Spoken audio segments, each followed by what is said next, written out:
Chapter 11 కష్టమైన భావాలని తెలియపరచడం ఎలా. తలకిందులైనప్పుడు, నిరాశ నిస్పృహలలో అంతా కూరుకుపోయినప్పుడు, లేక కోపంగా ఉన్నప్పుడు మనం మన భావాలని ప్రేమాస్పదంగా తెలియజేయడం కష్టం. మనలో వ్యతిరేకార్థ అనుభూతులు తలెత్తినప్పుడు మనం అందరం తాత్కాలికంగా ఆప్యాయతతో కూడిన భావాలను, నమ్మకం, ఆదరణ, అవగాహన, అంగీకారం, ప్రశంస లాంటి ఆప్యాయత నిండిన మన భావాలను విస్మరిస్తుంటాం. అటువంటి సమయాల్లో మనలోని ఉద్దేశాలు ఎంత మంచివి అయినప్పటికీ మాట్లాడటం ఓ కొట్లాట్లా మారుతుంది. ఆవేశంలో మన జీవిత భాగస్వామికి మనకి అనుకూలంగా ఉండే మన భావాలని తెలియపరచడం ఎలాగో మర్చిపోతాం. ఇటువంటి సమయాలలో స్త్రీలు తమకు తెలియకుండానే పురుషులని నిందించడం మొదలు పెడతారు. వాళ్ళు తమ చర్యల పట్ల అపరాధ భావం కలిగేలా చేస్తారు. తన జీవిత భాగస్వామి తన కోసం తనకి వీలైనదంతా చేస్తున్నాడన్న విషయాన్ని గుర్తించుకునే బదులు ఒక స్త్రీ అతని పట్ల క్రూరంగా ప్రవర్తిస్తూ, విమర్శిస్తూ అసహ్యం కనబరచవచ్చు. వ్యతిరేక భావాలు తనలో ఉప్పొంగిపోతున్నప్పుడు ఒక స్త్రీకి ప్రత్యేకంగా అతన్ని నమ్ముతూ, ఆమోదిస్తూ, అభినందన తెలుపుతూ మాట్లాడటం కష్టంగానే ఉంటుంది. తన జీవిత భాగస్వామి పట్ల తన ప్రవర్తన ఎంత అననుకూలంగా అతన్ని బాధిస్తూ ఉందన్న సంగతి ఆమె గ్రహించదు. కాగా పురుషులు తలకిందులైనప్పుడు వాళ్ళు స్త్రీల భావాలని విస్మరించడానికి పూనుకుంటారు. తన జీవిత భాగస్వామి దుర్బలురాలని, ఆమె మనస్తత్వం ఎంతో సున్నితమైనదని అని గుర్తించుకునే బదులు ఒక పురుషుడు ఆమె అవసరాలను విమర్శిస్తుంటాడు. నీచంగా, నిర్లక్ష్యంగా ప్రవర్తిస్తాడు. తనలో ప్రతికూల ఆలోచనలు చెలరేగినప్పుడు ఆమె పట్ల శ్రద్ధ కనబరుస్తూ, ఆమెను గౌరవిస్తూ, అర్థం చేసుకుంటూ మాట్లాడటం అతనికి కష్టంగా ఉంటుంది. తన ప్రతికూల ప్రవర్తన ఆమెకి ఎంత బాధాకరమైనదో అతను అర్థం చేసుకోలేడు. ఇటువంటి సమయాల్లో మాటల వల్ల ప్రయోజనం ఉండదు. అదృష్టవశాత్తు దీనికో ప్రత్యామ్నాయం ఉంది. మీ జీవిత భాగస్వామితో మీ భావాలను మాటల్లో పంచుకునే బదులు అతనికి లేదా ఆమెకి ఒక ఉత్తరం రాయండి. మీ భాగస్వామికి బాధ కలిగించకుండా మీలోని భావాలని మీరు వినగలిగే అవకాశం ఉత్తరాలు రాయటం ద్వారా మీకు కలుగుతుంది. స్వేచ్ఛగా మీ భావాలను వెలుబుస్తూ వాటిని వినడం ద్వారా మీరు అసంకల్పితంగా మరింతగా ప్రేమ చూపించే స్థితికి చేరుకుంటారు. కాగా పురుషులు ఉత్తరాలు రాస్తున్నప్పుడు వాళ్ళు మరింత శ్రద్ధ, అవగాహన, గౌరవం కనబరుస్తూ ఉంటారు. అదే స్త్రీలు ఉత్తరాలు రాసినప్పుడు వాళ్ళు మరింత నమ్మకం, ఆమోదం, అభినందన కనబరుస్తారు. మీలోని ప్రతికూల భావనలను రాసుకోవటం ద్వారా మీలో ఎంతగా ప్రేమ లోపించిందో మీకు తెలియవస్తుంది. ఆ అవగాహన మూలంగా మీరు మీ పద్ధతిని మార్చుకోవచ్చు. అంతేకాకుండా మీరు మీ ప్రతికూల అనుభూతులను రాసుకోవటం ద్వారా వాటి తీవ్రతను తగ్గించగలరు. అనుకూల భావనలని తిరిగి అనుభవించగలరు. మీరు మరింత కుదుట పడ్డాక మీ జీవిత భాగస్వామి దగ్గరికి వెళ్లి అతనితో లేక ఆమెతో మరింత ప్రేమగా మాట్లాడగలరు. ఆ ప్రక్రియలో విమర్శ కానీ, నిందారోపణ కానీ ఉండదు. దాని ఫలితంగా మిమ్మల్ని అర్థం చేసుకుని ఆమోదించే అవకాశాలు మరింతగా మెరుగుపడతాయి. మీరు ఉత్తరం రాశాక మాట్లాడే అవసరం మీకు కనిపించదు. బదులుగా మీ భాగస్వామి కోసం ప్రేమపూరితమైనది ఏవైనా చెయ్యాలి అని అనిపిస్తుంది. మీ భావాలని పంచుకోవటానికి ఉత్తరం రాసినా, లేక మీ మనశ్శాంతి కోసం ఉత్తరం రాసినా మీ భావాలను రాయటం అనేది ఒక ముఖ్యమైన పరికరం. మీరు మీ భావాలను రాయటానికి బదులు అదే ప్రక్రియని మీరు మీ మనసులో ఊహించుకునేలా చేసుకోవచ్చు. కేవలం మాట్లాడటం ఆపేయండి. ఏం జరిగిందో మీరు మీ మనసులోనే సమీక్షించండి. మీరు మీ కాల్పనిక జగత్తులో ఏం మాట్లాడుతున్నారో, ఎలా మీరు అనుభూతి చెందుతున్నారో, ఆలోచిస్తున్నారో, ఏం కావాలని అనుకుంటున్నారో ఊహించుకోండి. యథాతథంగా ఊహించండి. దానిలో ఎటువంటి మార్పులు, చేర్పులు చేయవద్దు. మీ అంతరంగ భావాలని పూర్తి నిజాయితీతో వెలుబుచ్చుతూ అంతర్గత సంభాషణని నడపటం ద్వారా మీరు హఠాత్తుగా ప్రతికూల శక్తి పట్టు నుంచి విముక్తులవుతారు. మీరు మీ భావాలని కాగితం మీద పెట్టినా, మానసికంగా వాటిని వెలుబుచ్చినా అవి వాటి శక్తిని కోల్పోతాయి. అనుకూల భావాలు చోటు చేసుకుంటాయి. ప్రేమలేఖ రాసుకునే పద్ధతి ఈ ప్రక్రియకి ఉన్న శక్తిని, కార్యసాధనని మరింత పెంచుతుంది. అది ఒక రాసే పద్ధతి అయినప్పటికీ దానిని మానసికంగా కూడా చేయవచ్చు. ప్రేమలేఖ పద్ధతి. వ్యతిరేక భావాలకు స్వస్తి చెప్పి మరింత ప్రేమ కనబరుస్తూ వ్యవహరించడానికి ప్రేమలేఖ రాయటం ఒక మంచి పద్ధతి. మన భావాలని మనం రాసుకోవటం ద్వారా మనలోని ప్రతికూల భావనను స్వచ్ఛిద్దంగా తగ్గిపోయి సానుకూల భావాలు పెరుగుతాయి. ప్రేమలేఖ రాసే టెక్నిక్ ఉత్తరాలు రాసే ప్రక్రియను వృద్ధి చేస్తుంది. ఈ లవ్ లెటర్ టెక్నిక్ లో 3 అంశాలు లేక భాగాలు ఉంటాయి. నెంబర్ 1, మీ భావాలని అంటే కోపం, విచారం, భయం, పశ్చాత్తాపం, ప్రేమ వ్యక్తపరుస్తూ ఒక ప్రేమలేఖ రాయటం. నెంబర్ 2, మీరు మీ భాగస్వామి నుంచి ఏం వినదలుచుకున్నారో వ్యక్తీకరిస్తూ ఒక ప్రతిస్పందన ఉత్తరం రాయటం. ఇక నెంబర్ 3, మీ ప్రేమలేఖ ప్రతిస్పందన ఉత్తరాలను మీ భాగస్వామితో పంచుకోవటం కోసం ఉత్తరం రాయటం. ఈ లవ్ లెటర్ టెక్నిక్ ఎంతో సరళమైంది.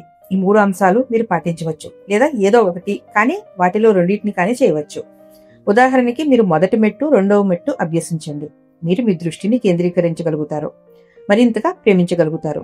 తర్వాత మీ భాగస్వామితో సంభాషణని ప్రశాంతంగా నిందారోపణ లేకుండా కొనసాగించగలుగుతారు. ఇతర సమయాల్లో మీరు 3 మెట్లను ఉపయోగించుకోవచ్చు. మీ ప్రేమ లేఖని ప్రతిస్పందన ఉత్తరాన్ని మీ భాగస్వామితో పంచుకోవచ్చు. ఈ 3 మెట్లని అనుసరించడం మీ ఇద్దరికీ ఒక శక్తివంతమైన అనుభవం. అయితే ఒక్కోసారి ఈ 3 మెట్లని పాటించడానికి ఎక్కువ సమయం కావలసి రావచ్చు. అంతేకాకుండా అనవసరం అనిపించవచ్చు కూడా. కొన్ని పరిస్థితుల్లో అత్యంత శక్తివంతమైన పద్ధతి కేవలం మొదటి మెట్టు పాటిస్తూ ఒక ప్రేమలేఖ రాయటమే. ప్రేమలేఖ రాసే పద్ధతులకి సంబంధించిన కొన్ని ఉదాహరణలను తెలుసుకుందాం. మొదటి మెట్టు ప్రేమలేఖ రాయటం. మీ జీవిత భాగస్వామికి ప్రేమలేఖ రాయటం కోసం ఒక ఏకాంత ప్రదేశాన్ని ఎంచుకోండి. మీ ప్రతి ప్రేమలేఖలోనూ మీలోని క్రోధం, విచారం, భయం, పశ్చాత్తాపం, తర్వాత ప్రేమని వ్యక్తపరచండి.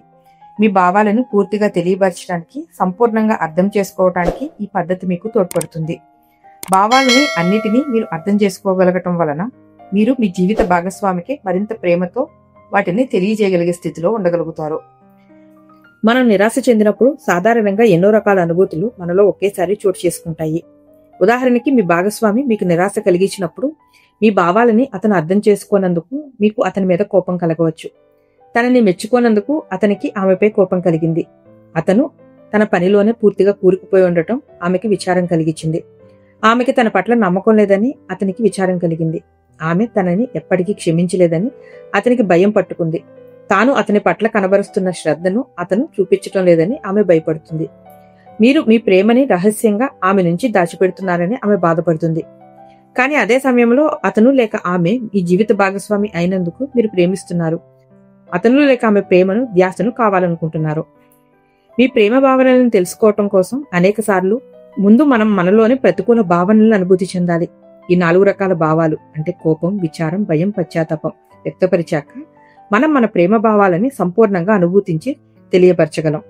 ప్రేమలేఖలో రాయటం యథాతథంగా మనలోని వ్యతిరేక భావాల తీవ్రతను తగ్గిస్తుంది. మనలోని అనుకూల భావాలని మనం పూర్తిగా అనుభూతి చెందే అవకాశాన్ని కలిగిస్తుంది. ఒక ప్రాథమిక ప్రేమలేఖ రాయటానికి పనికి వచ్చే మార్గనిర్దేశాలు ఇవ్వు. నెంబర్ 1, మీ జీవిత భాగస్వామిని ఉత్తరంలో సంబోధించండి. ఆమె లేక అతను ప్రేమతో అర్థం చేసుకుంటూ మిమ్మల్ని వింటున్నట్లు ఊహించండి. నెంబర్ 2, కోపం తర్వాత విచారం, తర్వాత భయం, తర్వాత పశ్చాత్తాపం, ఆ తర్వాత ప్రేమతో ప్రారంభించండి. ప్రతి ఉత్తరంలోనూ ఈ 5 భాగాలని జోడించండి. నెంబర్ 3, ప్రతి ఒక్క భాగం గురించి కొన్ని వాక్యాలు రాయండి. ప్రతి భాగం సుమారు ఒకే నిడివి ఉండేలా చూడండి. సరళమైన మాటలు వాడండి. నెంబర్ 4, ప్రతి భాగం తర్వాత ఆగండి. తర్వాత భావం ఎలా వస్తుందో గమనించండి. ఆ భావం గురించి రాయండి. నెంబర్ 5, ప్రేమ భావనను మీరు చేరుకునేదాకా మీ ఉత్తరాన్ని ఆపకండి. సహనం చూపించండి. ప్రేమ భావన బయటపడేదాకా వేచి చూడండి. నెంబర్ 6, చివర్లో మీ పేరుతో సంతకం చేయండి. మీకు కావాల్సిందేమిటో, కావాలనుకున్నదేమిటో ఆలోచించడం కోసం కొద్ది క్షణాలు తీసుకోండి.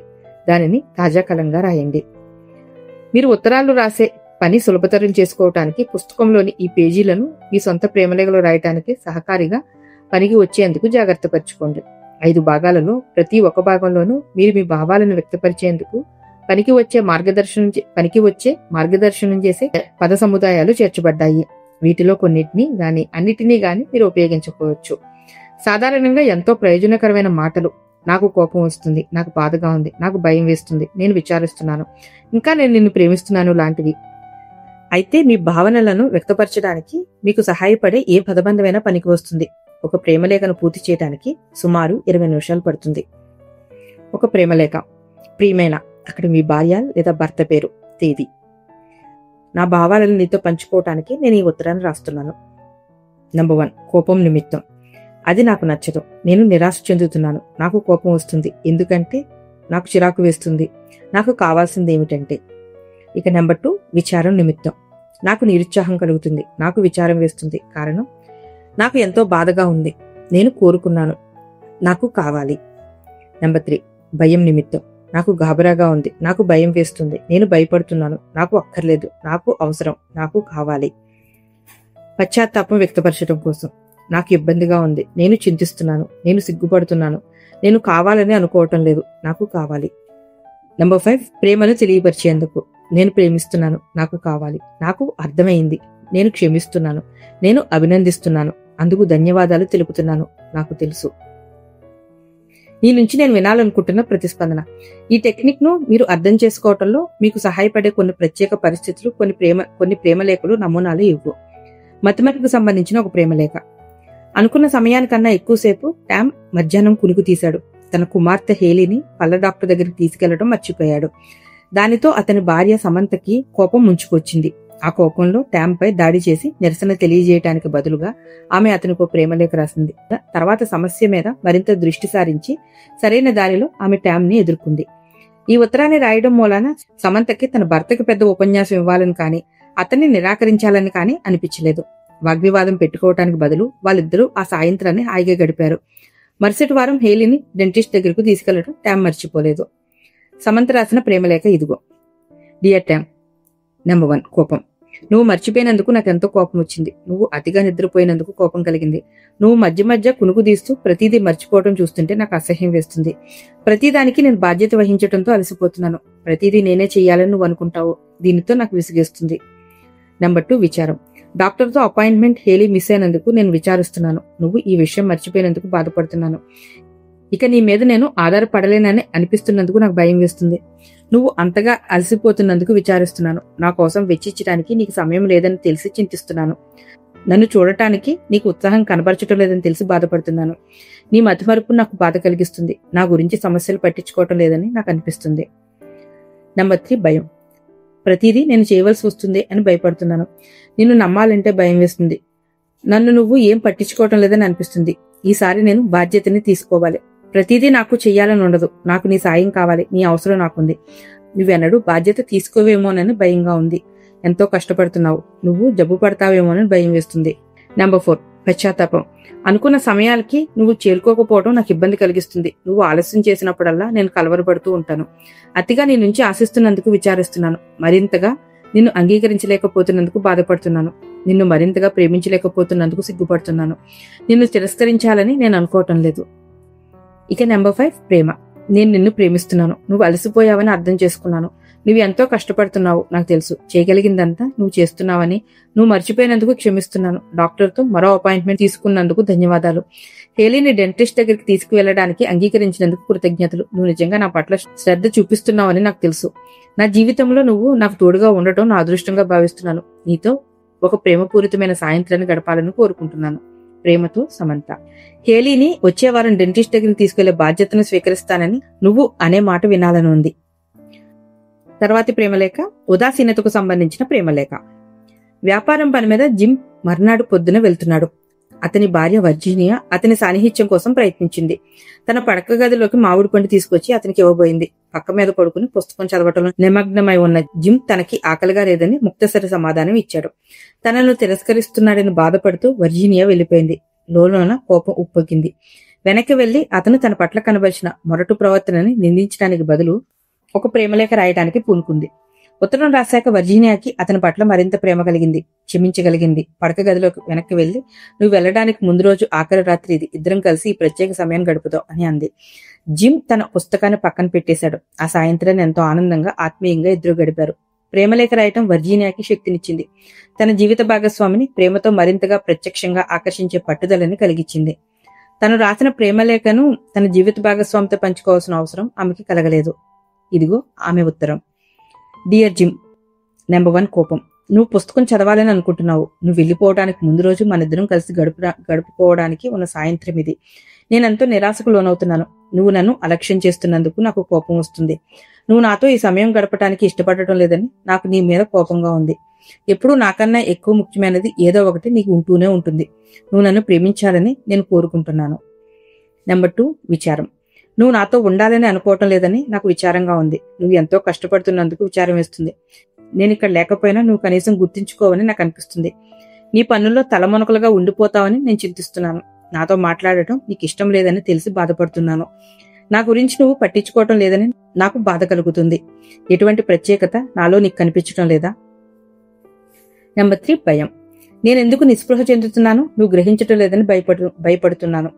నేనంటే నీకు లెక్కలేదని భయపడుతున్నాను. నా భావాలని నీతో పంచుకోవటానికి భయం వేస్తుంది. నువ్వు నన్నెక్కడ తిరస్కరిస్తావేమోనని భయంగా ఉంది. మనిద్దరం ఒకరికొకరు దూరం అయిపోతున్నావేమోనని భయం వేస్తుంది. దాని గురించి నేను ఏమీ చేయలేకపోతున్నందుకు మరింత బాధగా ఉంది. నేను విసిగిస్తున్నానేమోనని భయంగా ఉంది. నువ్వు నన్ను ఇష్టపడటం లేదని బాధపడుతున్నాను. నెంబర్ 4 పశ్చాత్తాపం. నువ్వు అసలు నా గురించి పట్టించుకోనప్పుడు నువ్వు నాతో సమయం గడపాలని నేను కోరుకోవటం నాకెంతో ఇబ్బంది కలిగిస్తుంది. నాకెంతో నిరాశ కలగటం నన్ను కలవరపాటుకు గురి చేస్తుంది. ఇది మరింత ఎక్కువగా నీ నుంచి నేను ఆశిస్తున్నట్లు అనిపిస్తుందా? దానికి నేను బాధపడుతున్నాను. నీ పట్ల మరింత ప్రేమ, ఆదరణ చూపించలేకపోతున్నందుకు నాకెంతో విచారంగా ఉంది. నాతో సమయం గడపటానికి నువ్వు ఇష్టపడకపోయినప్పుడు నేను నీ పట్ల కనబరిచిన ఉదాసీనతకు చింతిస్తున్నాను. నీకు మరో అవకాశాన్ని ఇవ్వనందుకు బాధపడుతున్నాను. నీ ప్రేమ పట్ల నమ్మకాన్ని మానుకున్నందుకు విచారిస్తున్నాను. ఇక నెంబర్ 5, ప్రేమ.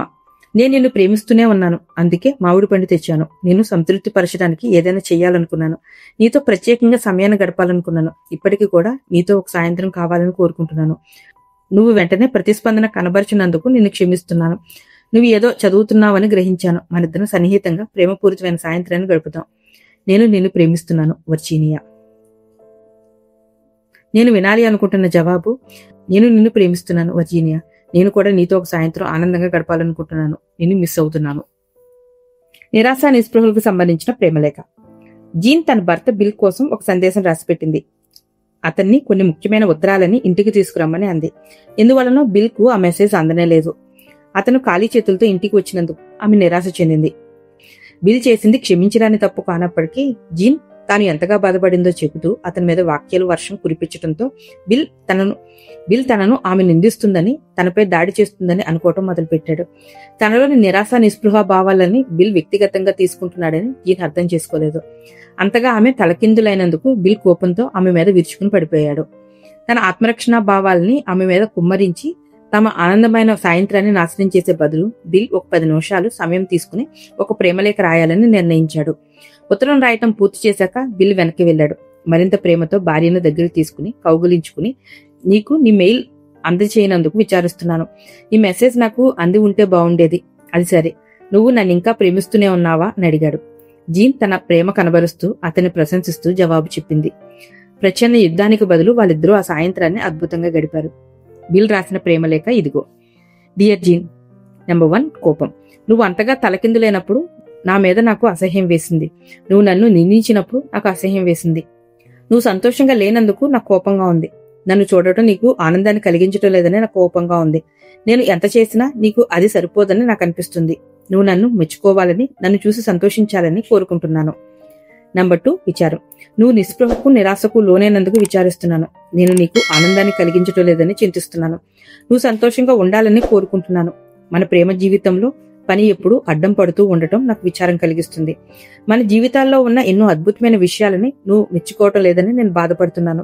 నీకు కావాల్సిన ఉత్తరాలు తీసుకుని రాకుండా నేను ఇంటికి వచ్చినందుకు చింతిస్తున్నాను. నెంబర్ 3, భయం.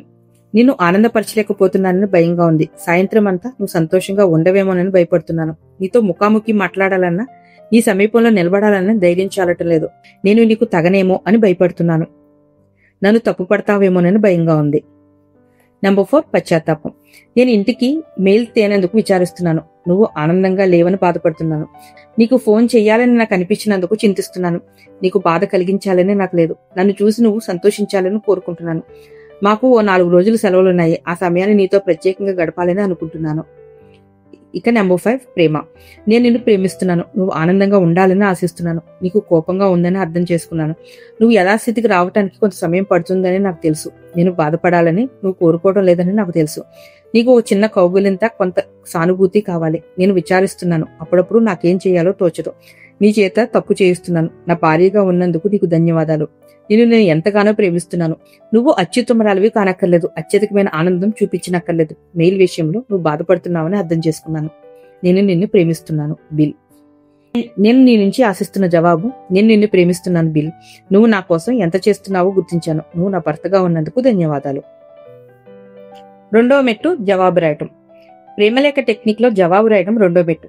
మీరు ఒకసారి మీ సానుకూల, వ్యతిరేక భావాలని తెలియపరిచాక అదనంగా మరో 3 నుంచి 5 నిమిషాల సమయం జవాబు రాయటానికి తీసుకోవటం ఒక చికిత్సా ప్రక్రియని అనొచ్చు. ఈ ఉత్తరంలో మీరు మీ జీవిత భాగస్వామి నుంచి ఎటువంటి స్పందనని ఆశిస్తున్నారో ప్రస్తావిస్తారు. అది ఇలా పనిచేస్తుంది. మీరు మీ ప్రేమలేఖలో దెబ్బతిన్న మీ భావాల గురించి రాశారు. మీ భాగస్వామి వాటిని ప్రేమపూర్వకంగా స్పందించినట్లు ఊహించుకోండి. మీకు మీరే ఒక చిన్న ఉత్తరం రాసుకోండి. మీ భాగస్వామి దానిని రాసినట్టు భావించండి.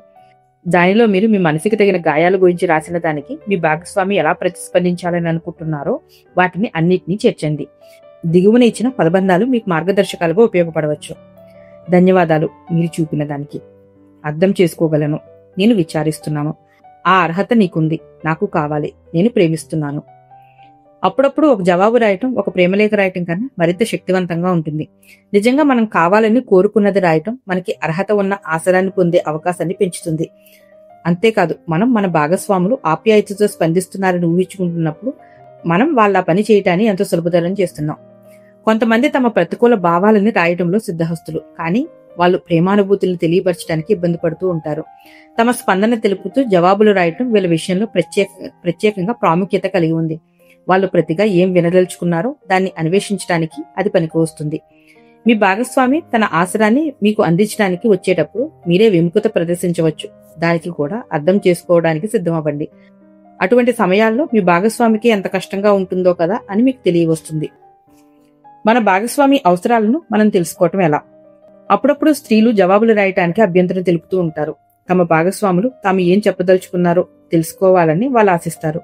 వాళ్ళ మనసులో ఒక భావన దాగి ఉంది. నాకేం కావాలో అతనికి చెప్పడం నాకు ఇష్టం లేదు.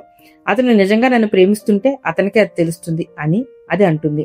ఈ విషయాల్లో పురుషులు కుజగ్రహవాసులని, స్త్రీలు అవసరాలు వాళ్లకు తెలియవని, వాటిని వాళ్ళకి తెలియపరచాలని ఒక స్త్రీ గుర్తించుకోవాల్సిన అవసరం ఉంది. ఒక పురుషుని స్పందన తాను ఉంటున్న గ్రహాన్ని ప్రతిబింబించినట్టుగా ఆమెని తాను ఎంతగా ప్రేమిస్తున్నాడన్న దాన్ని ప్రతిఫలింపజేయదు.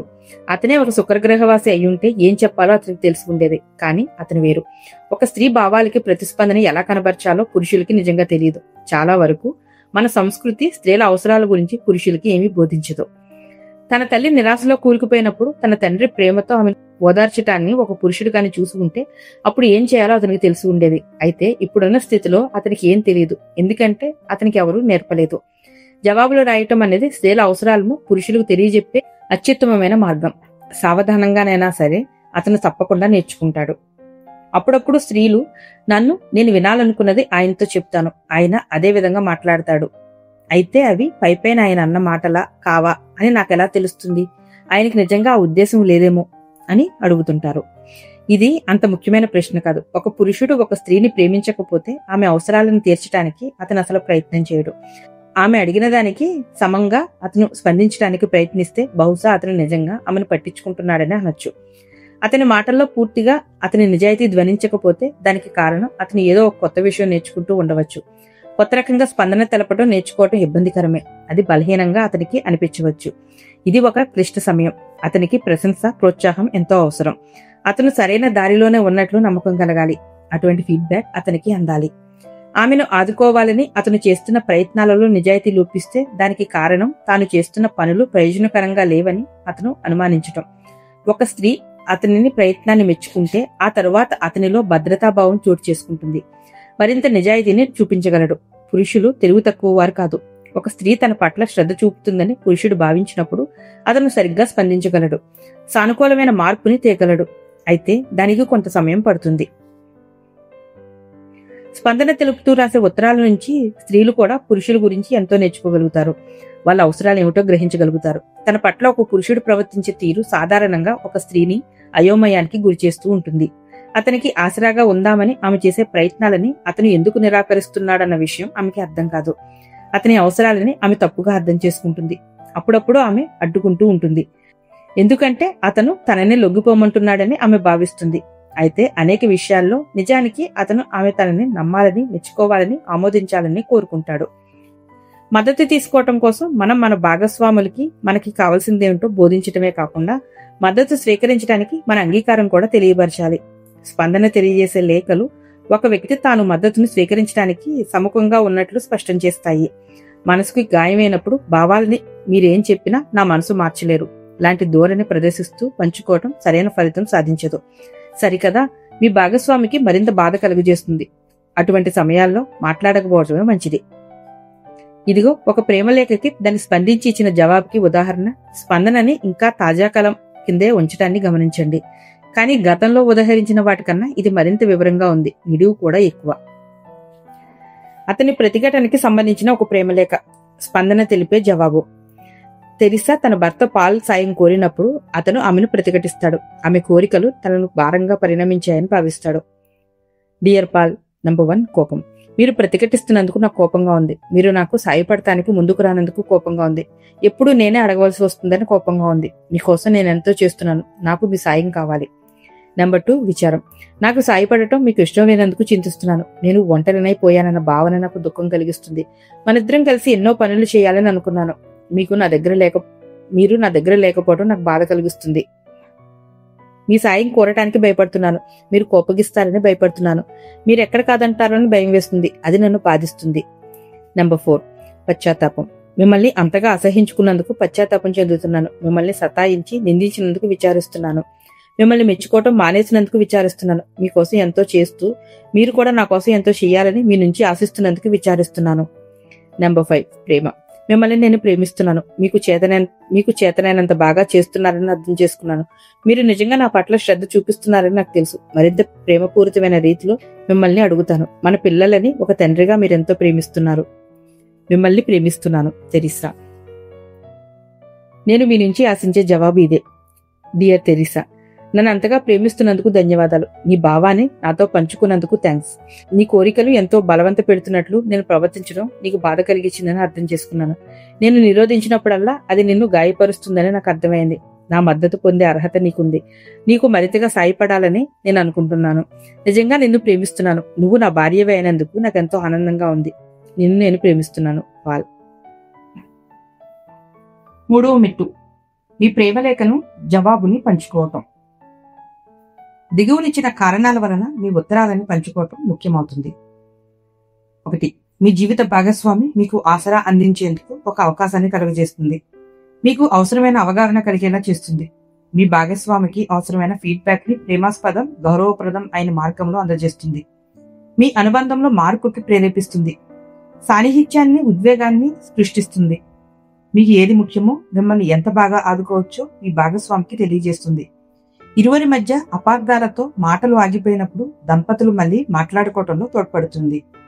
వ్యతిరేక భావాల్ని సురక్షితమైన రీతిలో ఎలా వినొచ్చో మనకి బోధిస్తుంది. మీ ఉత్తరాలను పంచుకోవటానికి 5 పద్ధతులు ఉన్నాయి. అవి దిగువన ఇవ్వబడ్డాయి. ఈ సందర్భంలో ఉత్తరం ఆమె రాసినట్లు భావించడమైంది. కానీ ఈ పద్ధతులని అతను రాసిన లేఖకు కూడా అన్వయించవచ్చు. నెంబర్ 1 అతను ఆమె రాసిన ప్రేమలేఖని, స్పందన లేఖని ఆమె ఎదురుగా ఉన్నప్పుడు బయటకు చెబుతాడు. తర్వాత ఆమె చేతుల్ని అందుకుని ఆమె తన నుంచి ఏం వినాలని అనుకుంటుందో మరింత బాగా అర్థం చేసుకుని ప్రేమపూర్వకమైన తన స్పందనని తెలుపుతాడు. నెంబర్ 2 ఆమె తన ప్రేమలేఖని, స్పందన జవాబుని అతను వింటుండగా గట్టిగా చదువుతుంది. తర్వాత అతను ఆమె చేతులను పట్టుకుని ఎంతో ప్రేమతో స్పందిస్తాడు. ఆమె ఏం వినాలని కోరుకుంటుందో అతనికి ఈసరికి పూర్తిగా అర్థమైంది. నెంబర్ 3 మొదట అతను స్పందన లేఖని ఆమెకు చదివి వినిపిస్తాడు. తర్వాత ఆమె ప్రేమలేఖని బయటకు చెబుతాడు. వ్యతిరేక భావాలను వినటం పురుషునికి ఎంతో సులభం. ఎందుకంటే వాటికి ఎలా స్పందించాలో అతనికి అప్పటికే తెలుసుకుంటుంది. తను చేయాల్సింది ఏమిటో అతనికి తెలియజేయటం మూలాన ప్రతికూల భావాలను వింటున్నప్పుడు పురుషుడు భయపడడు. ఆమె రాసిన ప్రేమలేఖని అతను చదివాక ఆమె చేతుల్ని తన చేతుల్లోకి తీసుకుని ప్రేమపూరితంగా స్పందిస్తాడు. ఆమె తన నుంచి వినాలనుకున్నది అతనికి అవగతమైంది. నెంబర్ 4 మొదట ఆమె స్పందన లేఖని అతనికి వినిపిస్తుంది. తర్వాత తన ప్రేమలేఖని గట్టిగా చదువుతుంది. చివరికి అతను ఆమె చేతులను పట్టుకుంటాడు. ఆమెకి ఏం కావాలో పూర్తిగా అర్థం చేసుకుని మరింత ప్రేమపూర్వకంగా తన స్పందనని తెలుపుతాడు. నెంబర్ 5 ఆమె తన ఉత్తరాలని అతనికిస్తుంది. రాబోయే 20 గంటల్లోగా అతను వాటిని ఏకాంతంలో చదువుతాడు. ఉత్తరాలను చదవటం పూర్తి చేశాక వాటిని రాసినందుకు ఆమెకి అతను ధన్యవాదాలు చెప్తాడు. ఆమె చేతుల్ని అందుకుని ఆమె అవసరాలను పూర్తిగా అర్థం చేసుకున్నందువలన ఎంతో ప్రేమపూరితంగా స్పందిస్తాడు. మీ భాగస్వామి ప్రేమతో స్పందించకపోతే మీరేం చేయాలి? గతంలో అనుభవాల మూలంగా కొంతమంది పురుషులు స్త్రీలు ప్రేమలేఖలను వినటానికి ఇబ్బంది పడతారు. వాళ్ళు ఉత్తరాలు చదువుతారని ఆశించగా. కానీ మీ భాగస్వామి ఉత్తరాన్ని వినటానికి సిద్ధమైనప్పుడు అప్పుడప్పుడు తన స్పందనను ప్రేమపూరితమైన రీతిలో వెంటనే కనబరచలేడు. పాల్ తెరీసాలని ఉదాహరణగా తీసుకుందాం. తన భాగస్వామి రాసిన ఉత్తరాలను విన్నాక పాల్ ఆమె పట్ల మరింత ప్రేమ చూపించకపోతే దానికి కారణం ఆ సమయంలో అతను ప్రేమతో స్పందించలేకపోవటమే. కానీ కొంతకాలం తర్వాత అతని భావాల్లో మార్పు రావచ్చు. ఉత్తరాలు చదివినప్పుడు అతనికి కోపం రావచ్చు, బాధ చెందొచ్చు, తనను తాను సమర్థించుకోవచ్చు. అటువంటి సమయాల్లో అతనికి తాను అన్నదాని గురించి లోతుగా ఆలోచించడానికి ఏకాంతం అవసరమవుతుంది. ఒక ప్రేమలేఖని వింటున్నప్పుడు అప్పుడప్పుడు వాళ్ళకి కోపమే వినిపించవచ్చు. ప్రేమను కూడా వినటానికి మరికొంత సమయం పడుతుంది. కొంతసేపు అయ్యాక ఆ ఉత్తరాన్ని, ముఖ్యంగా పశ్చాత్తాపం, ప్రేమ భాగాలని తిరిగి చదవగలిగితే అది కొంతవరకు సాయపడుతుంది. నా భార్య రాసిన ప్రేమలేఖను చదివే ముందు అప్పుడప్పుడు ప్రేమ భాగాన్ని ముందు చదివాక పూర్తి ఉత్తరం తర్వాత చదువుతుంటాను. ఒక ప్రేమలేఖ చదివాక ఒక పురుషుడు నిరాశ చెందితే అతను తనే ఒక ప్రేమలేఖ రాస్తూ స్పందించవచ్చు. అతను ఆమె ప్రేమలేఖ చదువుతున్నప్పుడు తలెత్తిన వ్యతిరేక భావాల నుంచి తప్పించుకునే అవకాశాన్ని అది కలుగు చేస్తుంది. నా భార్య ఒక ప్రేమలేఖని నాతో పంచుకునే వరకు నాకు చికాకు కలిగించే విషయం ఏమిటో నాకు తెలియదు. హఠాత్తుగా ఏదో రాయాలనిపిస్తుంది. ఉత్తరం రాయటం ద్వారా నేను నా ప్రేమ భావనల్ని తిరిగి పొందగలుగుతాను. ఆమె లేఖని తిరిగి చదివాక ఆమెకి కలిగిన గాయం వెనుక దాగిన ఆమె ప్రేమ భావాల్ని వినగలుగుతాను. ఒక పురుషుడు తక్షణం ప్రేమతో ప్రత్యుత్తరం ఇవ్వలేకపోవచ్చు. అయితే అది శిక్షించబడవలసిన చర్య కాదని అతను గ్రహించాలి. అతని భాగస్వామి దాని గురించి ఆలోచించాలని అర్థం చేసుకోవాలి. బహుశా తన భాగస్వామిని సమర్థించేందుకు అతను, ఈ ఉత్తరం రాసినందుకు ధన్యవాదాలు, దాని గురించి ఆలోచించేందుకు నాకు కొంత సమయం కావాలి, ఆ తర్వాత మనం దాని గురించి మాట్లాడుకోవచ్చు లాంటి మాటలు చెప్పవచ్చు. ఈ ఉత్తరం గురించి అతను విమర్శించకుండా ఉండటం ముఖ్యం. ఉత్తరాలు పంచుకోవటానికి సేఫ్ టైం అవసరం. ప్రేమరేఖలు పంచుకోవటానికి ఇచ్చిన పై సలహాలు ఒక స్త్రీ ఒక పురుషుని ఉత్తరానికి ప్రేమతో స్పందించడానికి ఇబ్బంది పడిన పరిస్థితుల్లో కూడా పనికి వస్తాయి. సాధారణంగా దంపతులు తాము రాసుకున్న ఉత్తరాలను బయటకు చదవమని అంటాను. మీ భాగస్వామి రాసిన ఉత్తరం బయటికి చదవటం ప్రయోజనకారిగా ఉంటుంది. ఎందుకంటే తమ ఆలోచనలను వినే అవకాశాన్ని అది ఇస్తుంది.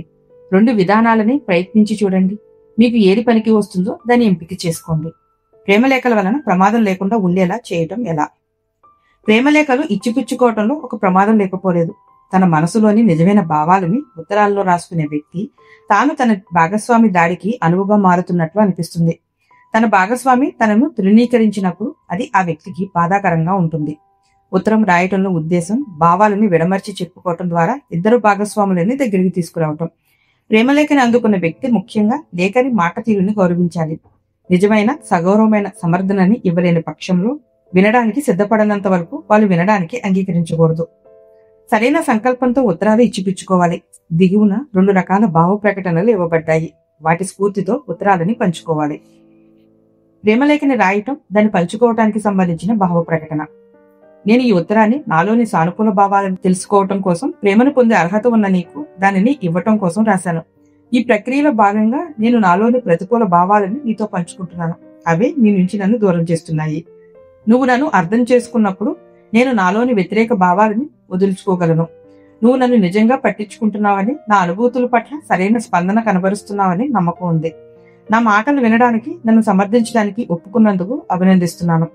అంతేకాదు, ఈ ఉత్తరం నువ్వు నన్ను అర్థం చేసుకోవటానికి, నా కోరికలు, అవసరాలు, ఆకాంక్షలు తెలుసుకోవటానికి సాయపడుతుందని ఆశిస్తున్నాను. దిగువన ఇవ్వబడ్డ భావ ప్రకటన స్ఫూర్తిని గ్రహిస్తూ ఈ ఉత్తరాన్ని భాగస్వామి వినాలి. ప్రేమలేఖను వినడానికి సంబంధించిన భావ ప్రకటన. మీ అనుభూతులకు ఉన్న సప్రమాణతను అర్థం చేసుకోవటానికి, మన భేదాభిప్రాయాలను అంగీకరించడానికి, నా అవసరాలను ఎలా గౌరవిస్తానో అలాగే మీ అవసరాలను గౌరవించడానికి, మీ భావాలని, ప్రేమను తెలియజేయడానికి మీరు చేస్తున్న ప్రయత్నాన్ని అభినందించడానికి నా సాయశక్తులా ప్రయత్నిస్తానని మాట ఇస్తున్నాను.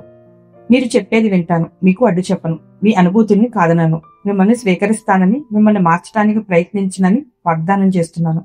మీ భావాలని వినడానికి ఇష్టపడుతున్నాను. ఎందుకంటే నిజంగా మీ పట్ల నాకు శ్రద్ధ ఉంది. మనిద్దరం కలిసి పనిచేయగలమని నమ్మకం ఉంది.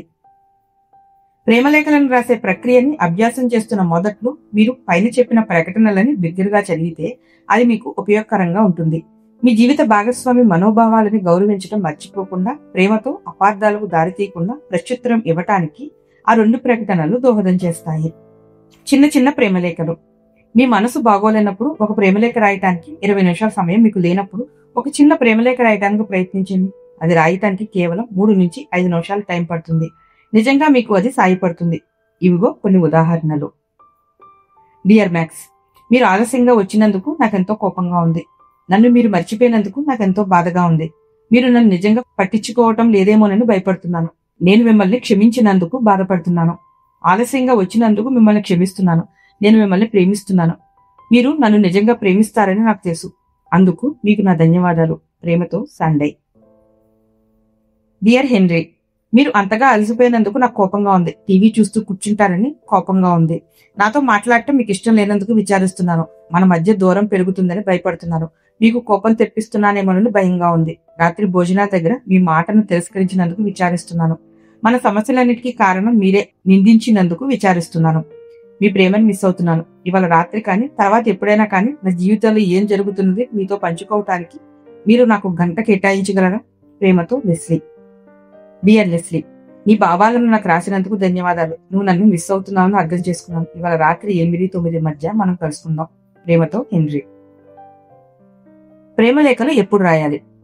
మీరు నిస్పృహలో ఉన్నప్పుడు ఎప్పుడైనా మీ మనసు బాగుండాలని అనిపించినప్పుడు అదే ప్రేమలేఖ రాయటానికి సమయం. ప్రేమలేఖల్లో మనకి సాధారణంగా కనిపించే రకాలు: ఆత్మీయ భాగస్వామికి రాసే ప్రేమలేఖ, ఒక స్నేహితునికి, పిల్లలకి లేదా కుటుంబ సభ్యులకి రాసే ప్రేమలేఖ, వ్యాపార భాగస్వామికి లేదా క్లయింట్లకి రాసే ప్రేమలేఖ. ఐ లవ్ యూ అని రాయటానికి బదులు మీరు నేను గ్రహించాను, నేను గౌరవిస్తున్నాను అని రాయొచ్చు. ఇలాంటి ఉత్తరాలని ఇతరులతో పంచుకోమని సలహా ఇవ్వడం. మీకు మీరే రాసుకునే ప్రేమలేఖ, దేవునికో లేక అంతకు మించిన ఏ శక్తి స్వరూపానికో ప్రేమలేఖ రాస్తూ గాయపడిన మీ భావాలను పంచుకుంటూ సాయం కోరడం. పాత్రలు మార్చుకుని రాసే ప్రేమలేఖ, ఇంకొకరిని క్షమించడం అసాధ్యం అయినప్పుడు ఒక క్షణం మీరే అవతలి వ్యక్తి అయినట్లు ఊహించుకుని అతను మీకు రాస్తున్నట్లు ప్రేమలేఖను రాయండి. ఎంత వేగంగా మీలో మార్పు వచ్చి ఆ వ్యక్తిని క్షమించడానికి సిద్ధమవుతారో తెలిసి మీరే ఆశ్చర్యపోతారు. రాకాసి ప్రేమలేఖ, మీరు నిజంగా నిరాశ చెందినప్పుడు, మీ భావనలు నీచంగా కించబరిచే స్థాయికి దిగినప్పుడు ఒక ఉత్తరంలో వాటిని వెలువరచండి. తర్వాత ఆ ఉత్తరాన్ని కాల్చేయండి. మీ జీవిత భాగస్వామి దానిని చదవాలని ఆశించకండి. వ్యతిరేక భావాలని మీ ఇద్దరూ భరించగల స్థితిలో ఉన్నప్పుడే అది సాధ్యమవుతుంది. జీవనయానంలో గతాన్ని దర్శిస్తూ రాసే ప్రేమలేఖ, పరిస్థితులు మిమ్మల్ని తలకిందులు చేసినప్పుడు, మీ బాల్యంలో గాయపడ్డ భావాలని, అపరిష్కృతమైన అనుభూతుల్ని గుర్తు చేసినప్పుడు, కాలంలో వెనక్కి వెళ్ళినట్లు ఊహించుకుని మీ తల్లిదండ్రుల్లో ఒకరికి ఈ భావాలను పంచుకుంటూ సాయం కోరుతూ ఉత్తరం రాయండి. ప్రేమలేఖని మనం ఎందుకు రాయాలి? ఈ పుస్తకంలో విశదీకరించబడినట్లు స్త్రీలకి వాళ్ళ భావాలను పంచుకోవడం ఎంతో ముఖ్యం. తమ గురించి పంచుకుంటున్నారని అర్థం చేసుకుని గౌరవిస్తున్నారన్న భావం స్త్రీలకి కలగాలి. అలాగే పురుషులకి కూడా వాళ్ళు తమని ప్రశంసిస్తున్నారని, నమ్ముతున్నారని, ఆమోదిస్తున్నారన్న భావన కలగాలి. ఒక స్త్రీ తన గాయపడ్డ భావాలని పంచుకున్నప్పుడు దాని ఫలితంగా పురుషుడు తనని ఆమె ప్రేమించడం లేదని ఎప్పుడు అనుకుంటాడో అప్పుడు బాంధవ్యాలలో అన్నిటికన్నా పెద్ద సమస్య ఎదురవుతుంది. అతనికి ఆమె వ్యతిరేక భావాలు తనని నిందిస్తున్నట్టుగా, విమర్శిస్తున్నట్టుగా, దాడి చేస్తున్నట్లుగా అనిపించవచ్చు. అతడు ఆమె భావాలని తోసిపుచ్చినప్పుడు ఆమెకి తాను ప్రేమించబడనట్లు అనిపించవచ్చు. ఒక విజయవంతమైన సంబంధ బాంధవ్యం ప్రధానంగా 2 అంశాల మీద ఆధారపడి ఉంటుంది. ప్రేమతో సగౌరవమైన రీతిలో తన భావాలను పంచుకునే సామర్థ్యం ఒక స్త్రీ కలిగి ఉండటం. బాంధవ్యంలో భాగస్వాములు మారుతున్న తన భావాలని, అవసరాలని తెలియపరచాల్సిన అవసరం ఉంటుంది. అయితే అలా తెలియపరచడం అన్ని వేళలా సాధ్యం కాదు. అంతా తెలియపరచడం మరీ ఆదర్శప్రాయంగా అవ్వచ్చు. అదృష్టవశాత్తు భావాలను పంచుకోవటానికి, పరిపూర్ణంగా పంచుకోవటానికి మధ్య పురోగతి సాధించడానికి చాలా అవకాశం ఉంది. వాస్తవిక ఆకాంక్షలు. తెలియపరచడం అనేది ఎప్పుడూ సాధ్యమే, సులభమే అని అనుకోవటం అవాస్తవికం. కొన్ని భావాలను వినే వాళ్ళకి బాధ కలిగించకుండా చెప్పడం కష్టంతో కూడుకున్న పని.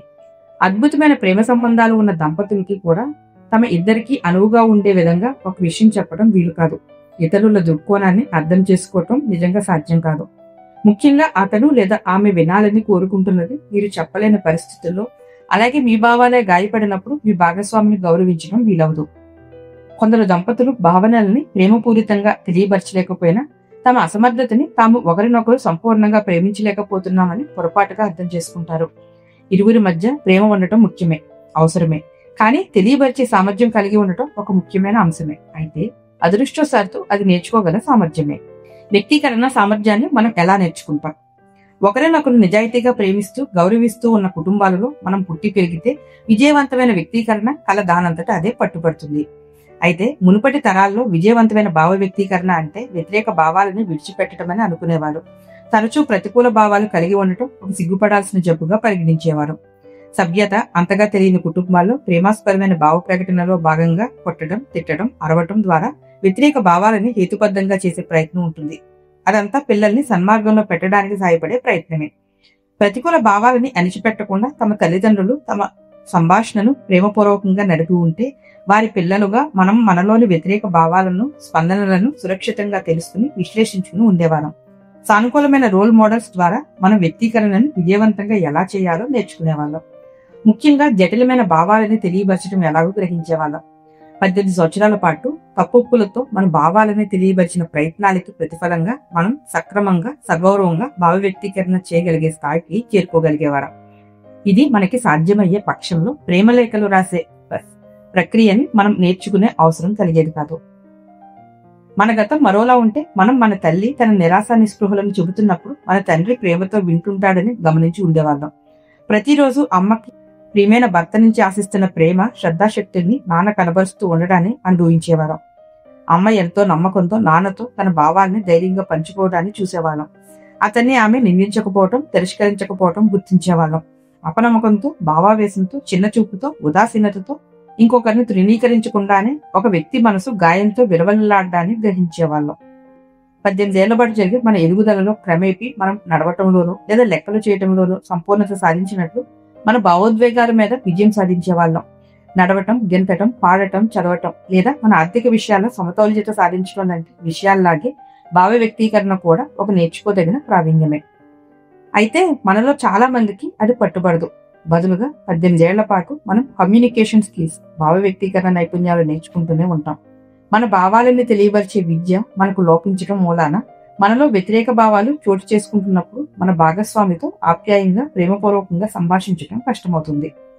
అది ఎంత కష్టంతో కూడుకున్నదో తెలుసుకోవాలి అంటే దిగువని ఇచ్చిన ప్రశ్నలకు మీరు చెప్పబోయే సమాధానాలు పరిగణించండి. మీ బాల్యంలో మీ తల్లిదండ్రులు వాదించుకోలేదు లేదా ఎప్పుడూ వాదనలో మునిగి ఉండేవారు. మీరు ఎలా పెరిగి పెద్దయ్యారు? మరి మీరు ఆగ్రహంతో ఉన్నప్పుడు ప్రేమను ఎలా తెలియపరుస్తారు? మీ తల్లిదండ్రులు మీ చిన్నతనంలో మీ మీద అరిచేవారు, మిమ్మల్ని అదుపులో ఉంచడానికి శిక్షించేవారు. ఇప్పుడు మీరు మీ పిల్లల్ని వాళ్ళ మీద అరవకుండా, వాళ్ళని శిక్షించకుండా మీ మాట వినేటట్లు ఎలా చేయగలరు?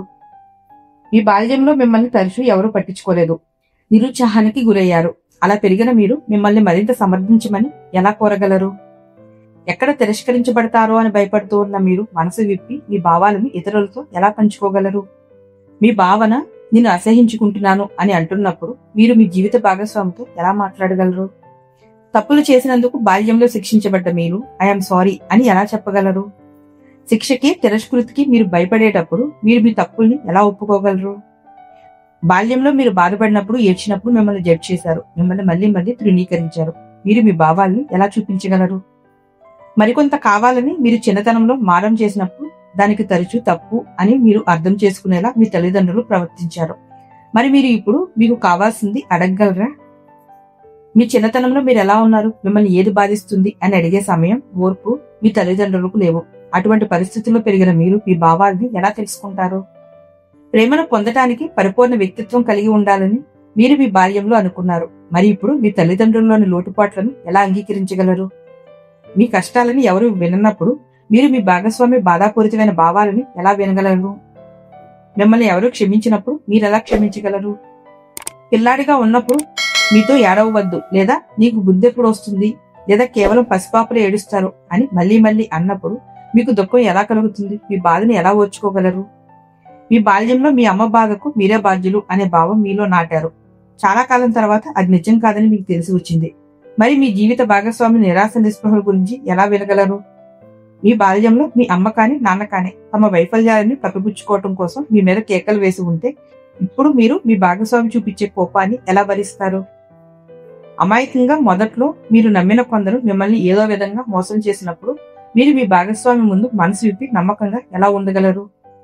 18 ఏళ్ల పాటు ఎటువంటి అనుభవము ఎదురు కానప్పుడు మీరు మీ భావాలని గౌరవపూర్వకంగా ప్రేమతో ఎలా తెలియబరుస్తారు? ఈ 18 ప్రశ్నలకి సమాధానం ఒకటే. ప్రేమతో సందేశాన్ని పంపడం ఎలాగో నేర్చుకోవటం సాధ్యమే. అయితే దానికోసం మనం ప్రయత్నించాలి. 18 సంవత్సరాల అలక్ష్యాన్ని మనం పూర్తి చేయాలి. మన తల్లిదండ్రులు పరిపూర్ణ వ్యక్తిత్వం గలవారైనప్పటికీ ఎవరు నిజంగా 100% పరిపూర్ణలుగా ఉండలేరు. మీ భావాలను మీరు తెలియపరచడంలో మీకు సమస్యలుంటే అదేం ఒక శాపం కాదు. మీ భాగస్వామి తప్పు కాదు. అది కేవలం సరైన శిక్షణ లేకపోవటం, అభ్యసించడానికి సరైన వాతావరణం లోపించడం. పై ప్రశ్నలు చదువుతున్నప్పుడు ఏవో భావాలు మీలో తలెత్తి ఉండవచ్చు. ఈ ప్రత్యేకమైన అవకాశాన్ని మిమ్మల్ని మీరు బాగుపరుచుకునేందుకు ఉపయోగించండి. వృధాపరచవద్దు. ఓ 20 నిమిషాల సమయం ఇప్పుడే తీసుకోండి. మీ తల్లిదండ్రుల్లో ఒకరికి ప్రేమలేఖలు రాయండి. ఒక పెన్ను, కాగితం తీసుకుని మీ భావాలను వ్యక్తీకరించడం ప్రారంభించండి. ఒక ప్రేమలేఖ నమూనాని వాడండి. ఇప్పుడే ప్రయత్నించండి. మీకు దొరికే ఫలితం మిమ్మల్ని ఆశ్చర్యచకితుల్ని చేస్తుంది.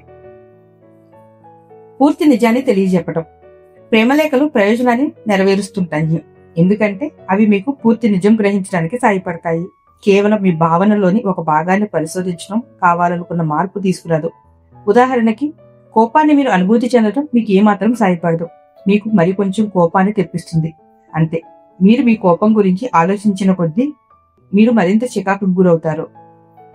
కొన్ని గంటల పాటు ఏడుస్తుంటే మీ మనసు శూన్యం అయిపోయినట్లు అనిపిస్తుంది. మీరు మీ విచారాన్ని అధిగమించి ముందుకు పోవాలి. భయాలను మాత్రం మీరు అనుభూతిస్తే మీరు మరింత భయపడేటట్టు చేస్తుంది అది. విచారం నుంచి బయటపడాలి. ఊరకినే విచారిస్తూ కూర్చుంటే మీలో అపరాధ భావన చోటు చేసుకుంటుంది. సిగ్గుతో కుంగిపోతారు. అది మీ ఆత్మగౌరవాన్ని దెబ్బతీయవచ్చు. అన్ని సమయాల్లో మీ ప్రేమానుభూతులను పొందగలిగినప్పుడు మీ వ్యతిరేక భావాలు అణిగిపోతాయి. కొన్ని సంవత్సరాల తర్వాత ప్రతికూల భావనలు తలెపేరాదు. ఆ ఆలోచనలు అంతమవుతాయి. మీరు ముద్దుబారిపోతారు. ప్రేమలేఖల వల్ల ప్రయోజనం ఉంది. మీ మనోభావాలన్నింటినీ గురించి పూర్తి నిజాన్ని రాయటానికి అవి మీకు దారి చూపుతాయి. మనలో అంతర్గతంగా ఉన్న బాధని నయం చేసుకోవటం కోసం భావావేశపూరితమైన బాధకున్న 4 ప్రాథమిక అంశాల్లోని ప్రతి ఒక్క అంశాన్ని మనం అనుభూతి చెందాలి. ఆ అంశాలు క్రోధం, దుఃఖం, భయం, పశ్చాత్తాపం. ప్రేమలేఖలు ఎందుకు పనిచేస్తుంటాయి? భావావేశపూరితమైన బాధలో ఉన్న 4 స్థాయిల్లో ప్రతి ఒక్క స్థాయిని వ్యక్తీకరించడం ద్వారా మన బాధకి విముక్తి కలుగుతూ ఉంటుంది. 1-2 వ్యతిరేక భావనలను రాయటం అంత బాగా పనిచేయదు. ఎందుకంటే మన అనుకూల ఉద్విగ్న ప్రతిచర్యలు నిజమైన భావనలు కావు. అవి కేవలం మనకి తెలియకుండానే మనలో నిజమైన భావనలను తప్పించుకోవటానికి ఉపయోగించే ఆత్మరక్షణ సాధనాలు. ఉదాహరణకి, అతి సులభంగా కోపం చెందే జనం సాధారణంగా తమ బాధ, విచారం, భయం లేదా పశ్చాత్తాపాన్ని కప్పిపుచ్చాలని ప్రయత్నిస్తూ ఉంటారు. మరింత దుర్బలమైన తమ భావాలని వాళ్ళు అనుభూతి చెందినప్పుడు కోపం అంతరించిపోతుంది. వాళ్ళలో మరింత ప్రేమ జనిస్తుంది. అతి సులభంగా దుఃఖం చెందే జనం సాధారణంగా కోపం చెందరు. కానీ వాళ్ళకి కోపం తెప్పించేందుకు సాయం అందినప్పుడు వాళ్ళ మానసిక స్థితి మెరుగుపడుతుంది. మరింత ప్రేమను కనబరుస్తారు. భయపడే జనానికి తమ కోపాన్ని అనుభూతి చెంది వ్యక్తీకరించవలసిన అవసరం సాధారణంగా కలుగుతూ ఉంటుంది. అప్పుడు భయం తొలగిపోతుంది. తరచూ విచారిస్తూ అపరాధన భావానికి లోనయ్యే జనానికి సాధారణంగా తమకి అర్హమైన స్వయం ప్రేమను పొందే ముందు తమ గాయపడ్డ భావాలని, కోపాన్ని అనుభవించి తెలియపరచాలి. కొంతమంది జనం ఎప్పుడు ప్రేమించాలని అనుకుంటారు. కానీ తమ మనసు ఎందుకు ముద్దుబారిపోయిందో, తాము ఎందుకు నిస్పృహ చెందుతున్నారో వారికి తెలియదు. వాళ్ళు తమని తాము ఇలా ప్రశ్నించుకోవాల్సిన అవసరం ఉంది. దేని గురించి నాకు కోపం వచ్చి అంతా తలకిందలేనట్లు అనిపిస్తుంది? అది ఏమై ఉంటుంది? ఈ ప్రశ్నకు సమాధానాలు రాయాలి. తమలోని నిస్పృహ, మందకొడితనం, వెనుకదాగి ఉన్న భావనలను తెలుసుకోవటానికి ఇది వాళ్ళకి తోడ్పడుతుంది. ప్రేమలేఖలను ఈ విధంగా వాడుకోవచ్చు. భావాలు అన్యభావాలని ఎలా దాచగలవు? తమ నిజమైన బాధ నుంచి తప్పించుకోవటానికి లేదా అణిచివేయడానికి తమ ప్రతికూల భావాలను పురుషులు, స్త్రీలు ఎలా ఉపయోగిస్తారో తెలియజెప్పే ఉదాహరణలు దిగువన ఇవ్వబడ్డాయి. ఈ ప్రక్రియ దానంతట అదే జరుగుతుందని గుర్తుంచుకోండి. ఏం జరుగుతుందో మనకు తరచూ తెలియదు. ఒక క్షణం ఈ ప్రశ్నల గురించి ఆలోచించండి. నిజంగా కోపంలో ఉన్నప్పుడు మీరు ఎప్పుడైనా నవ్వారా? లోపల భయం చెందుతున్నప్పుడు మీరు కోపంతో ప్రవర్తించారా? మీరు నిజంగా విచారంలో ఉన్నప్పుడు, బాధలో ఉన్నప్పుడు మీరు నవ్వుతుంటారా? జోక్ చేస్తుంటారా? తప్పు చేశానని అనిపించినప్పుడు, భయపడుతున్నప్పుడు వెంటనే మీరు ఇతరులను నిందించడానికి పూనుకుంటారా? స్త్రీలు, పురుషులు సాధారణంగా తమ నిజ భావనలను ఎలా నిరాకరిస్తూ ఉంటారో దిగువన ఇవ్వబడ్డ వివరణ పత్రం మీకు చూపిస్తుంది. అందరు పురుషులకు ఉండాల్సిన లక్షణాలు అన్ని కలిగి ఉండరు. అలాగే స్త్రీలు కూడా. మనం మనలోని భావాలకి అపరిచితులుగా ఎలా ఉండిపోతామో అనేదాన్ని ఈ చార్ట్ చూపుతుంది. మన నిజ భావాలను మనం ఎలా దాచిపెడుతూ ఉంటామో. పురుషులు తమ బాధని ఎలా దాచుకుంటారు? సాధారణంగా ఈ ప్రక్రియ వాళ్ళకి తెలియకుండానే జరిగిపోతుంది. నెంబర్ 1, దుఃఖం, బాధ, విచారం, అపరాధం, భయం లాంటి బాధాకరమైన భావాలను పంచుకోవటానికి పురుషులు తమ కోపాన్ని వాడుకోవచ్చు. నెంబర్ 2, కోపాన్ని వదిలించుకోవటానికి పురుషులు ఉదాసీనతను, నిరుత్సాహాన్ని ఆశ్రయించవచ్చు. నెంబర్ 3, మనసుకి బాధ కలగకుండా తప్పించుకోవటం కోసం పురుషులు తమ పట్ల తప్పు జరుగుతుందని కోపగించుకోవచ్చు. నెంబర్ 4, భయాన్ని, అనిశ్చిత స్థితి నుంచి తప్పించుకోవడానికి పురుషులు ధర్మనిరతిని, క్రోధాన్ని వాడచ్చు. పురుషులు తమ బాధని ఎలా దాచుకుంటారు? సాధారణంగా ఈ ప్రక్రియ వాళ్ళకి తెలియకుండానే జరిగిపోతుంది. నెంబర్ 5, కోపాన్ని, దుఃఖాన్ని దూరంగా ఉంచుకునేందుకు పురుషులు అవమానాన్ని భరిస్తారు. నెంబర్ 6, కోపం, భయం, నిరుత్సాహం, నిస్పృహ, అవమానాన్ని తప్పించుకునేందుకు పురుషులు శాంతిని, ప్రశాంతతను ఉపయోగిస్తారు. నెంబర్ 7, తమ లోపాన్ని కప్పిపుచ్చుకునేందుకు పురుషులు నమ్మకాన్ని ఉపయోగించవచ్చు.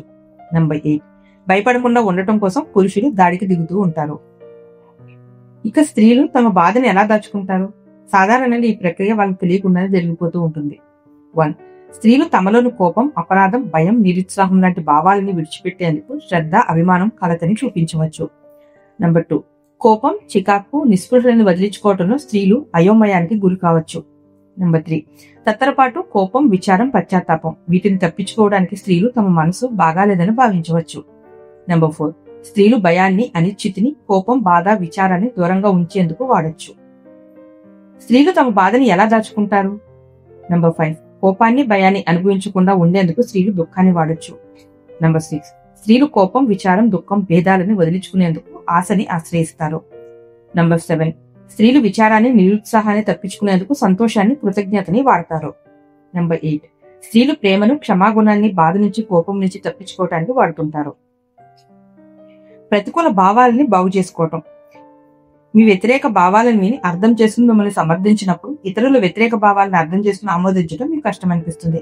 బాల్యంలో పరిష్కరించబడని అనుభూతుల్ని మనం బాగు చేసుకున్న కొలది మన అనుభూతులకు బాధ్యతాయుతంగా పంచుకుంటూ మన భాగస్వామి భావాల్ని మనం బాధ చెందకుండా, నిరుత్సాహం పొందకుండా, కోపగించుకోకుండా సహనంతో వినటం మరింత సులువవుతుంది. మీలోని బాధను మీరు అడ్డుకున్న కొద్దీ ఇతరుల భావాలను వినటం మీకు కష్టమవుతూ ఉంటుంది.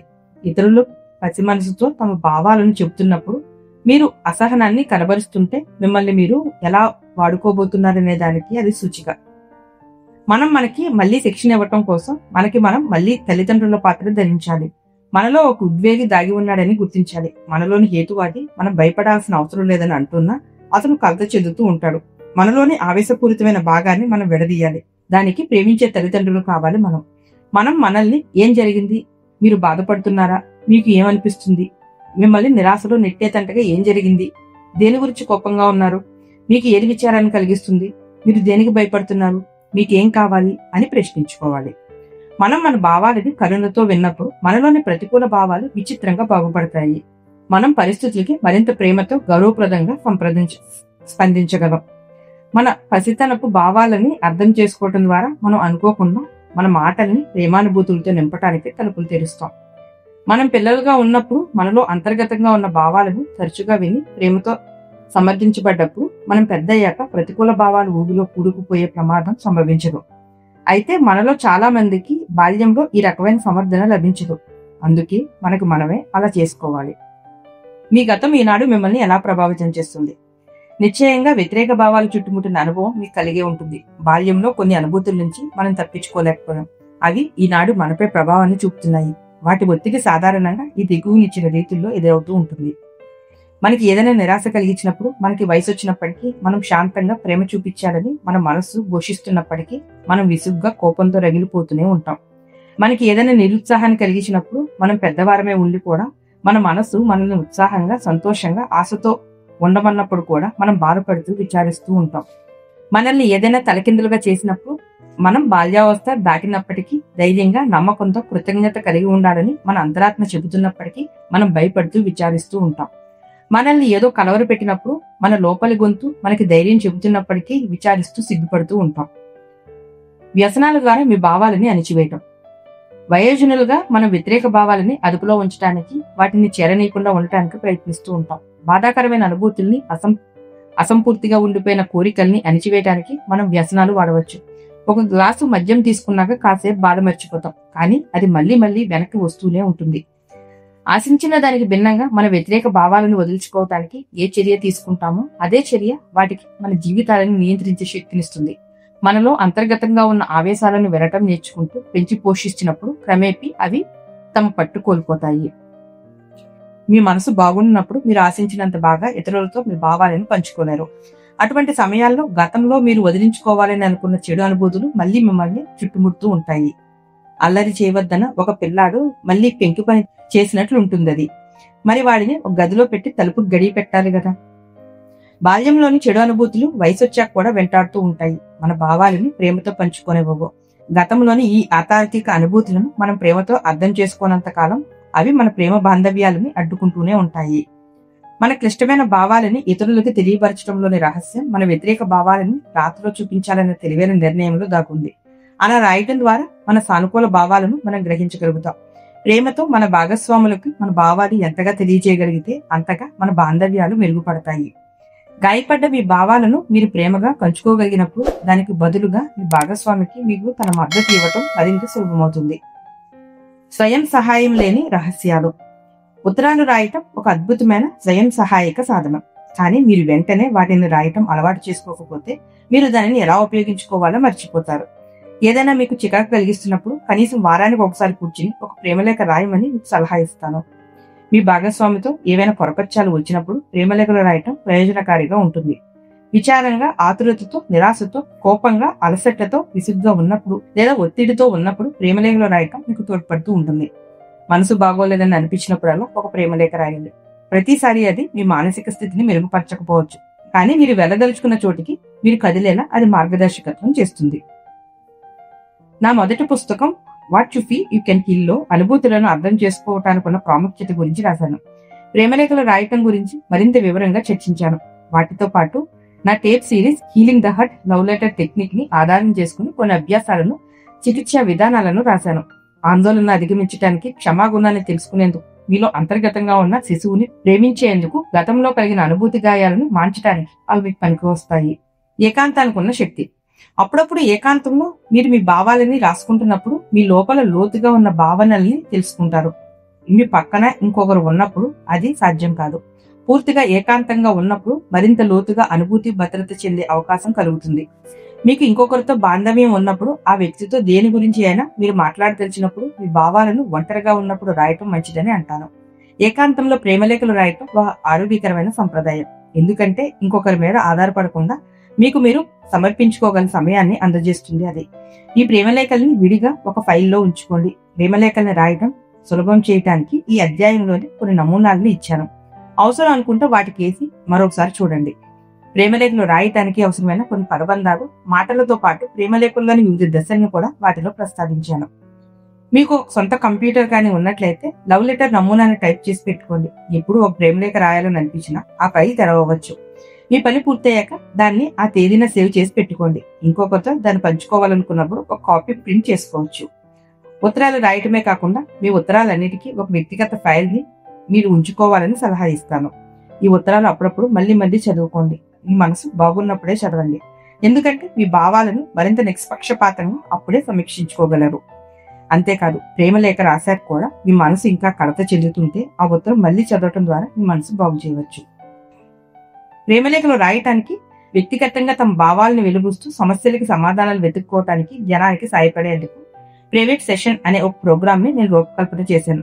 ఫోటోలు, గ్రాఫిక్స్, ప్రశ్నలు, వివిధ రకాల ప్రేమలేఖల నమూనాలని కంప్యూటర్ లో ఉంచాను. అవి మీరు మీ భావాలను అందుకోవటంలో సహాయపడతాయి. ప్రత్యేకమైన మీ భావాలను వెలుగుచ్చడానికి కూడా తోడ్పడతాయి. అంతేకాదు, మీ ఉత్తరాలను దాచిపెడతాయి. వాటిని మళ్ళీ చదివినప్పుడు మీ భావాలను మరింత బాగా తెలియపరచడానికి ఉపయోగపడతాయి. మీ భావాలను తెలియపరచడానికి కంప్యూటర్ వాడటం మరో విధంగా మీకు సహాయపడుతుంది. ప్రేమలేఖల్ని చేతితో రాయటానికి జనం ఇబ్బంది పడుతూ ఉంటారు. కంప్యూటర్ వాడకం దాన్ని అధిగమిస్తుంది. ఏకాంతంలో కంప్యూటర్ ముందు కూర్చుని ప్రేమలేఖలు రాయటం వాళ్ళకి మరింత వీలుగా ఉంటుంది. సాన్నిహిత్యానికి ఉన్న శక్తి. ఏకాంతంలో ప్రేమలేఖలు రాయటం స్వస్థత చేకూరుస్తుంది. అయినప్పటికీ అది ఇతరులని మనం విని అర్థం చేసుకోవాల్సిన అవసరాన్ని ప్రత్యామ్నాయం కాదు. మీరు ఒక ప్రేమలేఖ రాస్తున్నప్పుడు మిమ్మల్ని మీరు ప్రేమిస్తుంటారు, కానీ ఒక ఉత్తరాన్ని మీరు పంచుకున్నప్పుడు మీరు ప్రేమను అందుకుంటున్నారు. ప్రేమించడంలో మనకున్న సామర్థ్యాన్ని పెంపొందించుకోవటం కోసం మనం ప్రేమను పొందాల్సిన అవసరం కూడా ఉంది. నిజాన్ని పంచుకోవటం ఆత్మీయ ద్వారాన్ని తెలుస్తుంది. ప్రేమ ఆ ద్వారం గుండా ప్రవేశిస్తుంది. మరింత ప్రేమను పొందటం కోసం స్వేచ్ఛగా, సురక్షితంగా మన భావాలను వాళ్ళతో పంచుకోవటానికి మన జీవితంలో మరికొంతమంది వ్యక్తులు ఉండాలి. వాళ్ళు మిమ్మల్ని ప్రేమించగలగాలి. విమర్శతో మిమ్మల్ని బాధించకూడదు, మిమ్మల్ని తిరస్కరించకూడదు. అటువంటి వ్యక్తులు మీ జీవితంలో ఉండటం మిమ్మల్ని శక్తివంతులుగా చేస్తుంది. మీరెవరో, మీరేమనుకుంటున్నారో తెలియపరచడం ద్వారా మీరు ప్రేమను పూర్తిగా పొందగలరు. ఈ ప్రేమను అందుకోగలిగితే ఏహ్యభావం, క్రోధం, భయం లాంటి వ్యతిరేక భావాలను వదిలించుకోవటం మీకు సులువవుతుంది. దీని అర్థం మీరు మీ ప్రతి భావనని, వ్యక్తిగత ఆలోచనలని ఇతరులతో ఉంచుకోమని కాదు. అయితే మీలో ఏవైనా భావాలను పంచుకోవటానికి మీరు భయపడుతూ ఉన్నట్లయితే ఆ భయాలను క్రమేపీ రూపుమాపాల్సి ఉంటుంది. బృందానికి ఉన్న శక్తి. బృందం అందించే మద్దతుకున్న శక్తిని వర్ణించడం, అది అనుభవిస్తేనే తెలుస్తుంది. ప్రేమతో ఒక బృందం మనల్ని ఆదుకుంటున్నప్పుడు మనలో అంతర్గతంగా ఉన్న భావాలను గ్రహించడంలో సాయపడుతూ అద్భుతాలు సృష్టిస్తుంది. మీరు ఒక బృందంతో మీ భావాలను పంచుకుంటున్నారు అంటే తమ ప్రేమని మీకు అందించడానికి ఎంతో మంది సిద్ధంగా ఉన్నారన్నమాట. ఎదుగుదలకున్న సంభావ్యతను బృందం యొక్క పరిమాణం ఎన్నో రెట్లు పెంచుతుంది. ఒక బృందంలో మీరు మాట్లాడకపోయినా ఇతరులు మాట్లాడుతుండగా వింటారు. వాళ్ళ భావాలను నిజాయితీగా పంచుకోవడాన్ని గ్రహిస్తారు.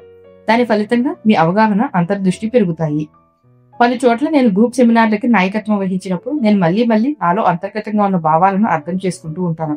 ఎవరైనా నిలబడి తమ భావాలను పంచుకున్నప్పుడు హఠాత్తుగా నాకు సంబంధించిన భావాల్ని గుర్తు తెచ్చుకుంటాను, అనుభూతి చెందుతాను. నా గురించి, ఇతరుల గురించి విలువైన కొత్త అంతర్దృష్టిని గ్రహిస్తాను. ఒక సెమినార్ ముగిసిన ప్రతిసారి నాకెంతో తేలిగ్గా అనిపిస్తుంది. నా మనసు మరింత ప్రేమతో నిండిపోతుంది. ప్రతి చోట చిన్న చిన్న సహాయక బృందాలు ఇంచుమించు ప్రతి విషయం మీద ప్రతి వారం కలుసుకుంటూనే ఉంటాయి. తమ మద్దతు తెలుపుతుంటాయి, సహాయం తీసుకుంటాయి. బృందాలు చేసే సహాయం ముఖ్యంగా మన కుటుంబాలలో బాల్యంలో మనం మన భావాలను చెప్పలేక అభద్రతా భావానికి గురైన మనలోని కొందరికి ఎంతో ఉపయోగపడుతుంది. ఒక బృందం జరిపే ఏ సానుకూల కార్యకలాపాలైనా అధికారాన్ని కలిగిస్తాయి. అయితే ఒక సహాయక బృందంలో ప్రేమగా మాట్లాడినా, విన్నా అది వ్యక్తిగతంగా మన గాయాలను మాన్పుతుంది. ఒక చిన్న పురుషుల సహాయక బృందాన్ని తరచూ కలుసుకుంటుంటాను. నా భార్య బోని తన స్త్రీ సహాయక బృందాన్ని కలుసుకుంటూ ఉంటుంది. బయట నుంచి అందే ఈ మద్దతు మా బాంధవ్యాన్ని ఎంతో దృఢతరం చేస్తుంది. మేము ఒకరినొకరు మా ఏకైక మద్దతుదారిగా భావించడం మానివేశాం. అంతేకాకుండా ఇతరులను వింటూ వారితో జయాపజయాలను పంచుకుంటున్నప్పుడు మా సొంత సమస్యలు కనుమరుగయ్యే అవకాశం ఉంది. వినటానికి సమయం తీసుకోవటం. మీరు ఒంటరిగా కూర్చుని మీ ఆలోచనలను, భావాలను కంప్యూటర్లో రాస్తున్నా, మీ భాగస్వామితోనో లేక ఒక సహాయక బృందంతోనో పంచుకుంటున్నా మీరు ఒక ముఖ్యమైన అడుగు ముందుకు వేసినట్లే లెక్క. మీలోని భావాలను వినటానికి మీరు సమయం తీసుకుంటున్నారు అంటే ఒక విధంగా మీరు మీలో దాగున్న భావావేశపూరిత వ్యక్తితో నువ్వు నాకు ముఖ్యం, నేను వినాలి, నీకు ఆ అర్హత ఉంది, నేను వినటానికి నీ పట్ల నాకు తగినంత శ్రద్ధ ఉంది అని అంటున్నారన్నమాట. మీరు ఈ ప్రేమలేఖ రాసే పద్ధతిని ఉపయోగిస్తారని ఆశిస్తాను. ఎందుకంటే నా జీవితంతో పాటు ఇది కొన్ని వేల మంది జీవితాల్లో మార్పు తీసుకొచ్చింది. మీరు మరిన్ని ప్రేమలేఖలు రాస్తున్న కొద్దీ రాయడం సులువవుతుంది. మరింత మెరుగ్గా అవి పనిచేస్తాయి. దానికి కొంత సాధన అవసరం ఉంది. అయితే దాని విలువ దానికి ఉంది.